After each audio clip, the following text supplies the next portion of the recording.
গল্পটি বীরজু নামে এক জেলের।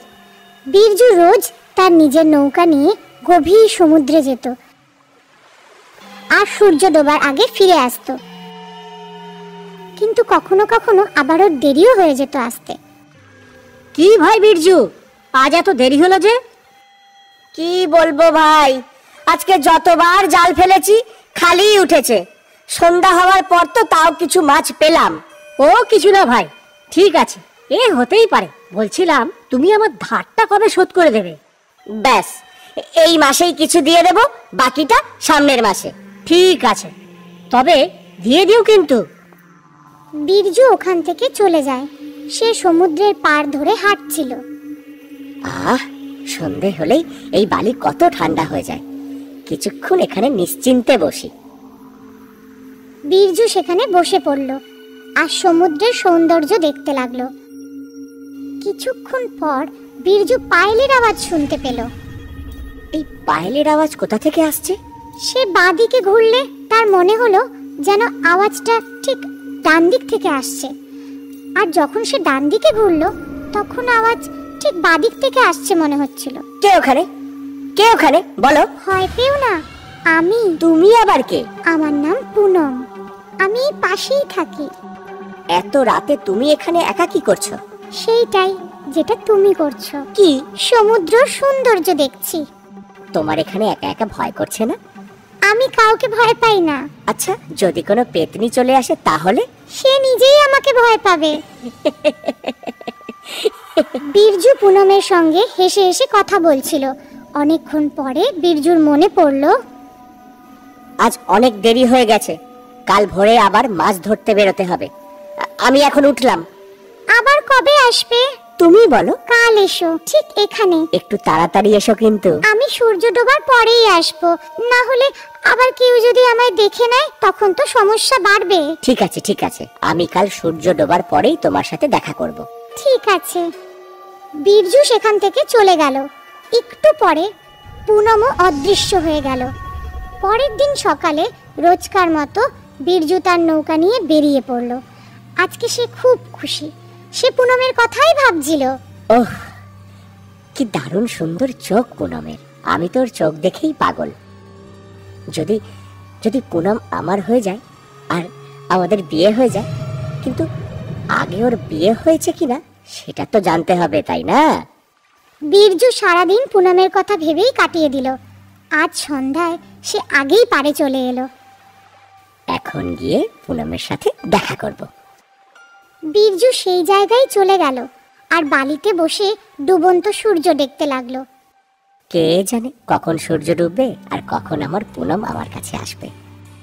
বীরজু একটানা সূর্যের দিকেই তাকিয়েছিল। এদিকে সূর্য ডুবতেই পুনমকে দেখা গেল আর তার পায়েলের আওয়াজও শোনা গেল। বীরজু! আমি ভাবলাম তুমি আসবে না, সে কখন থেকে অপেক্ষা করছি। আমি তো বলেইছিলাম যে আমি সূর্য ডোবার পরেই আসতে পারবো। ঠিক আছে, যাই হোক, এটা ঠিক যে তুমি তো এসেছো। আজকের দিন কেমন কাটলো তোমার? কত মাছ ধরলে? আজকের দিনটা দারুণ কেটেছে, অনেকগুলো মাছ পেয়েছি। তাছাড়া আমি আজ তাড়াতাড়ি চলেও এসেছি। খুব ভালো করেছো। আচ্ছা, তোমার বাড়িতে কে কে আছে গো? কেউ নেই, আমি আর আমার মা। তোমার মা তোমার সূর্য ডোবার পরে বাইরে বেরোতে দেয় কি করে?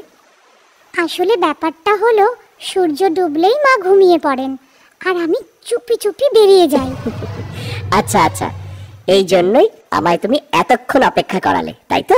তুমি বাড়ির কথা কেন জিজ্ঞেস করছো? ও আসলে এমনি এমনি? আমি জানতে চাইছিলাম তোমার বিয়ে হয়ে গেছে কিনা। সেটা কেন শুনি? আরে ওহো আচ্ছা, এসব ছাড়ো। এই দেখো, সমুদ্রে কত বড় বড় ঢেউ এসেছে। আজও পুনম আর বীরজু অনেকক্ষণ গল্প করলো। তারপর বীরজু পুনমকে বিদায় জানিয়ে চলে গেল। পরের দিন বীরজু আবার নৌকায় বসে ভাবতে লাগলো। আমার মনে হয় পুনম আমায় পছন্দ করে, না হলে ও রোজ রোজ আমার সাথে দেখা করতে আসবে কেন? আজ ওকে বলেই দেব। বীরজু এসব ভেবে খুব খুশি ছিল। সন্ধ্যা হতেই সে বালির ওপর পুনমের জন্য অপেক্ষা করতে লাগলো। আর রোজকার মতো সূর্য ডুবতেই পুনমকে দেখা গেল, তার পায়েলের আওয়াজও শোনা গেল।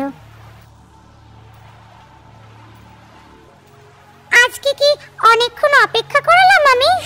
না না, কি হলো? কিছু একটা ভাবছো মনে হচ্ছে।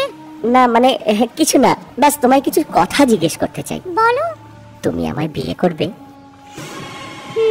যদি না করো তাও বলে দিতে পারো। কিন্তু সেরকম কিছু নয়, কিন্তু আমার একটা সমস্যা আছে। যদি তা না থাকতো আমি নিঃসন্দেহে তোমাকে বিয়ে করতাম। কি সমস্যা? আমার জন্ম দেবীর নক্ষত্রে হয়েছে, এই জন্য এক সাধু সেই ছোটবেলায় আমাকে নিয়ে একটা পূজা করেছে, আর একটা কলসিতে কিছু দিব্য জিনিস ভরে ওই দেবী মাতার মন্দিরে রেখে দিয়েছে। যতক্ষণ ওই কলসি ওখানে থাকবে আমি কাউকে বিয়ে করতে পারবো না। কিন্তু এ তো অন্যায়। হ্যাঁ, যদি ওই কলসির ভেতরের জিনিস জলে ভাসিয়ে দেওয়া হয় তাহলে আমি যা চাই তাই করতে পারবো। ওই কলসি কোন মন্দিরে আছে? পাহাড়ের উপরে মন্দিরে, কিন্তু ওই কলসি বের করে আনা অত সহজ নয়। শোনো, তুমি চিন্তা করো না, আমি ওই কলসি নিয়ে আসবই। তুমি ঠিক বলছো তো? হ্যাঁ হ্যাঁ ঠিক বলছি, তোমাকে পাওয়ার জন্য আমি এটুকু করতেই পারি। এরপর ওরা আরো কথা বলতে লাগলো। তারপর বীরজু নিজের বাড়ি চলে গেল, আর পুনমও অদৃশ্য হয়ে গেল। পরের দিন বীরজু পাহাড়ের ওপরের মন্দিরে গেল। সে ওখানে সেই কলসি খুঁজতে থাকলো, কিন্তু কোথাও সেটা খুঁজে পেল না। সে সন্ধ্যা হওয়া পর্যন্ত সেখানেই বসে থাকলো। যেই সূর্য ডুবলো পুনমের পায়েলের আওয়াজ শোনা গেল, আর বীরজু পিছন ফিরে দেখলো পুনম দাঁড়িয়ে আছে। এই পুনম, আমি ওই কলসি কোথাও খুঁজে পাইনি। ওই কলসি দেবীর মূর্তির পিছনে আছে। তাহলে চলো, আমার সাথে চলো, আমরা গিয়ে ওই কলসি নিয়ে আসি। না, আমি ভেতরে যেতে পারবো না। তুমি কলসিটা নিয়ে নাও, তারপর আমরা সমুদ্রের পাড়ে যাব। আচ্ছা ঠিক আছে। বীরজু মন্দিরের ভেতরে গেল, আর যখন সে দেবীর মূর্তির পিছনে গেল, এই তো সেই কলসি।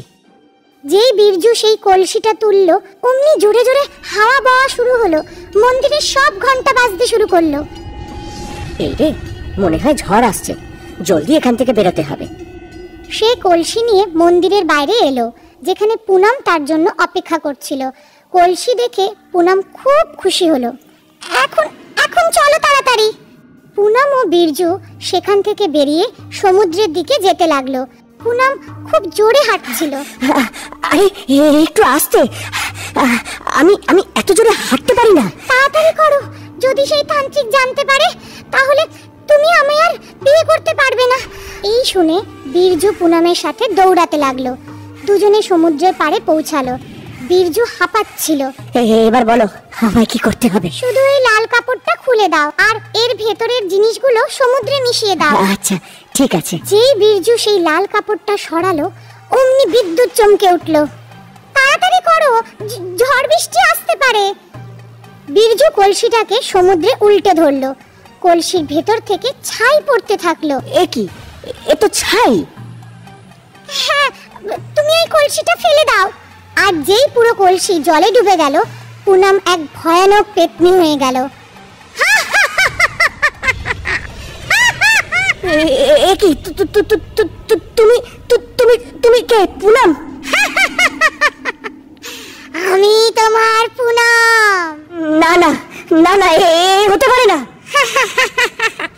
তুমি আমায় স্বাধীন করেছো, কিন্তু এখন তুমি আমার শিকার হবে।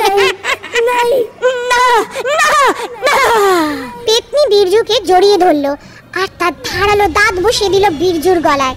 বীরজু না জেনে পায়েলওয়ালি পেতনিকে সাহায্য করেছিল, কিন্তু পেতনি তাকে ছাড়েনি। বীরজুকে মেরে সে জোরে জোরে হাসতে থাকলো।